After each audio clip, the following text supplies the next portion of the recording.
everyone watched the Mandalorian and Grogu teaser and thought it was just another fun Star Wars adventure. This is the Mandalorian and Grogu teaser breakdown. Every shocking detail you missed. Starting off number 10 with the obvious. This movie looks way bigger than the show.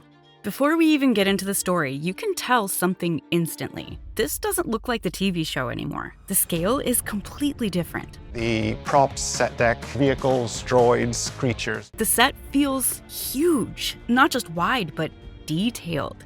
There's a throne room that looks like it belongs to the Hutts, and every part of it feels alive. The walls, the ceiling, even the floor have texture. It doesn't feel like a background, it feels like a real place. And in the creative efforts of all of the best people in movie making. This matters because the show relied a lot on digital environments, but here, even if they still use that tech, it's clearly upgraded. You can feel the difference. We had water elements, we had all of the trees and plants. It was so real that a couple of raccoons moved in. And honestly, that changes expectations. This is no longer a small story. This is a full Star Wars movie experience. 9. The Hutt throne room is not just fan service. Now, let's talk more about that throne room, because it's not just there to look cool. The Hutts are back, and that alone is a big deal. These characters always represent power in the underworld, crime, control, influence. So if Din Djarin is dealing with them again, things are serious. Monsters. The old protect the young. But here's what stands out. The room is packed with guards, and not just random ones. These guards are droids. That already tells you something has changed. Usually, Hutts rely on organic muscle, bounty hunters, mercenaries, but here they're using droids, like an army. That suggests preparation, maybe even fear. 8. The droid army is a Clone Wars throwback.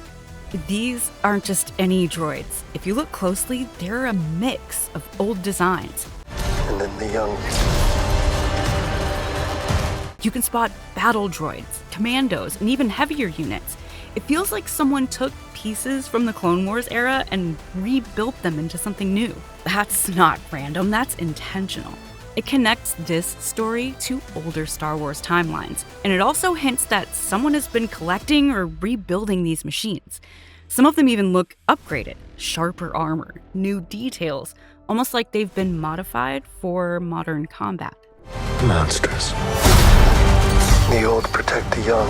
And here's something interesting. Some of these droids might actually be practical suits, real people inside them. That gives the movement a different feel, less robotic, more dangerous. 7. Din and Grogu are walking into something dangerous.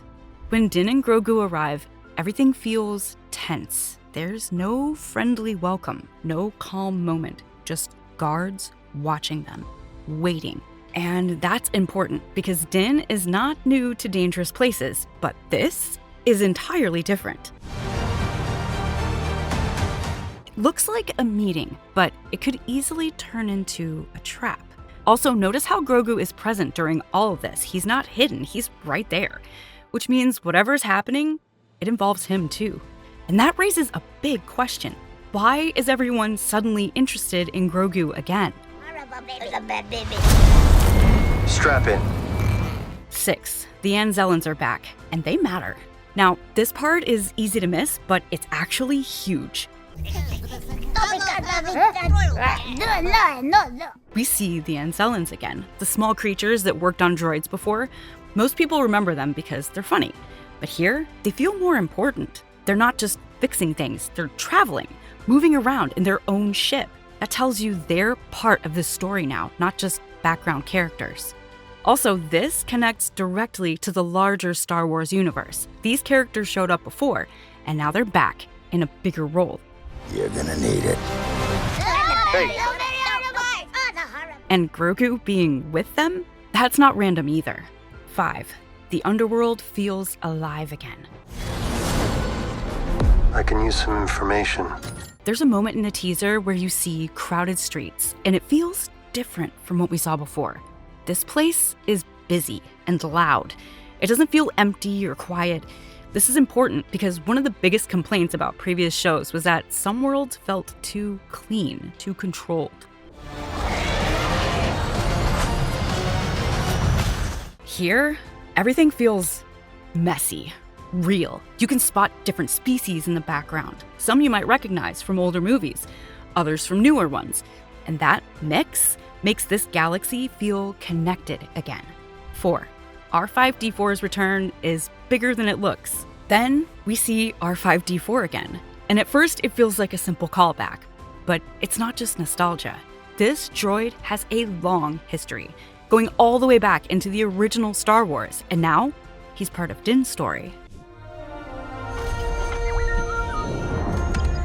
That means he's not just background support, he's part of the team. Also, we see him at a base with other droids around. That suggests something bigger is happening. Coordination, planning, maybe even a mission setup. 3. The AT-AT scene is pure chaos. Now, this is where things get intense. We see an AT-AT sequence, and Din is right in the middle of it. This isn't just a small fight, it is a full action set piece. Snow, troopers, movement everywhere. Din is fighting up close, fast, aggressive, and it shows how far his character has come. What happens when you're not there to protect him? Also, notice how the camera moves. Quick cuts, dynamic angles. This is built for cinema. This is one of those scenes that's going to hit hard on that big screen. 2. Grogu's story is about to change. There is a quiet detail in all of this.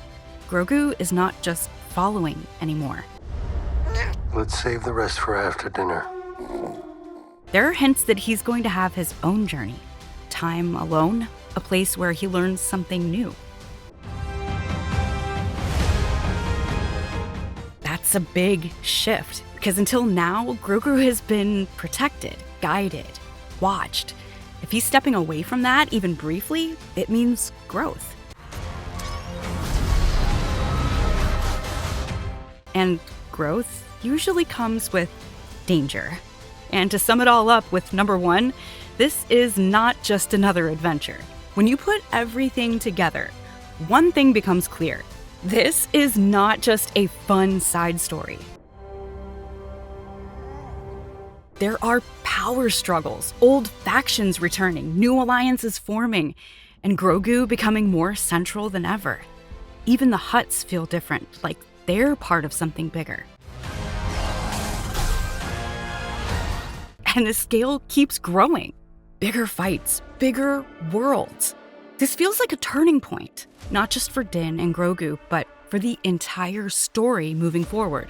This teaser hides way more than it shows, and once you slow it down, everything starts connecting.